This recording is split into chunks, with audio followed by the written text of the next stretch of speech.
کچھ لوگ جائے نماز کی جگہ پر رومال، دوپٹہ یا کوئی اور کپڑا بچھاتے ہیں اور اس پر نماز پڑھتے ہیں۔ تو اگر کوئی انسان فرش پر نماز پڑھ رہا ہے تو جائے نماز کے علاوہ اگر کوئی اور دوسری چیز بچھا کر نماز پڑھ رہا ہے تو اس کی نماز مانی جائے گی یا نہیں مانی جائے گی؟ بعض لوگ ایسے ہوتے ہیں جو کپڑا ہی کوئی نہیں بچھاتے، نہ کوئی کپڑا نہ کوئی جائے نماز، وہ ایسے ہی صاف ستھرا فرش دیکھتے ہیں تو اس کے اوپر نماز پڑھنے لگتے ہیں۔ تو اس صورت میں اگر کوئی انسان نماز پڑھ رہا ہے تو اس کی نماز مقبول ہوگی یا مقبول نہیں ہوگی؟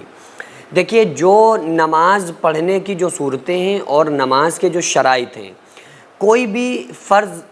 اگر ہم ادا کر رہے ہیں تو چاہے وہ روزہ ہو، چاہے نماز ہو، چاہے غسل ہو، چاہے وضو ہو، کوئی بھی ہم رکن کو ادا کر رہے ہوں، کسی بھی فرض کو ادا کر رہے ہوں،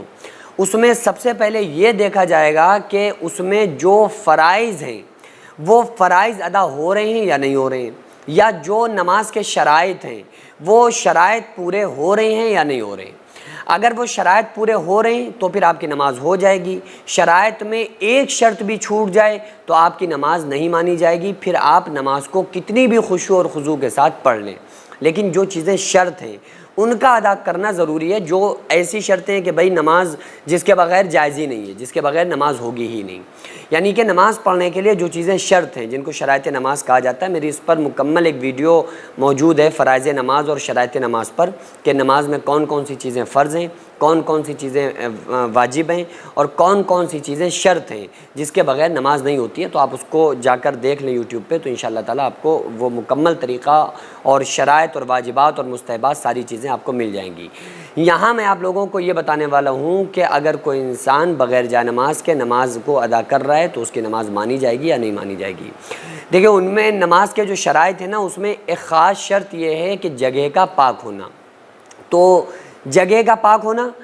بدن کا پاک ہونا، جگہ کا پاک ہونا۔ تو جگہ کا پاک ہونا میں یہ اس سے مراد نہیں ہے کہ وہاں پر جو چیز بچھی ہوئی ہے بس اس کا پاک ہونا شرط ہے، یعنی کہ اگر آپ کا فرش پاک ہے، صاف ہے، اور اس کے اوپر آپ نے کسی پاک صاف کپڑے کو بچھایا۔ جائے نماز کیا ہے؟ جائے نماز کس کو کہتے ہیں؟ جائے نماز یا مصلی، جائے نماز ہو یا مصلی، اس چیز کو کہتے ہیں جس کے اوپر نماز پڑھی جائے۔ اب آپ اگر کسی رومال پر نماز پڑھ رہے ہیں تو بھی وہ جائے نماز ہو گئی، مصلی ہو گیا۔ کسی پاک صاف ستھرے کپڑے پر آپ نماز پڑھ رہے ہیں کھڑے ہو کر، تو وہ آپ کا پاک صاف ستھرا کپڑا جو ہے وہی جائے نماز ہو گیا، وہی مصلی ہو گیا۔ اب خصوصی طور پہ ہم رومال یوز کر رہے ہیں، اس سے منہ پوچھ رہے ہیں، یا اس میں کسی طرح کی نجاست لگنے کا اندیشہ ہے، اب خصوصی طور پہ جائے نماز ہے کہ بھئی جائے نماز کو ہی ہم بچھائیں گے، اس کے اوپر نماز پڑھیں گے، وہ صرف اسی کے لیے۔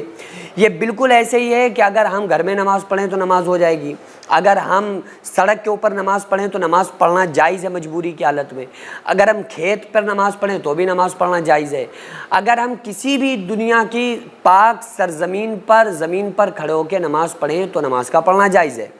لیکن مسجدیں خصوصی طور پر نماز پڑھنے کے لیے ہی ہیں کہ بھئی وہاں پر نماز پڑھی جائے۔ اسی صورت سے آپ کوئی بھی پاک صاف ستھرا کپڑا بچھا کر نماز کو پڑھ سکتے ہیں، لیکن جائے نماز خصوصی طور پہ ہے کہ بھئی اس پر صرف ہم نماز ہی پڑھتے ہیں، نماز کے لیے ہی ہم نے خاص کپڑے کو منتخب کیا ہوا ہے، وہ جائے نماز ہو گئی، یا اس کو آپ مصلی کہہ لیں عربی میں۔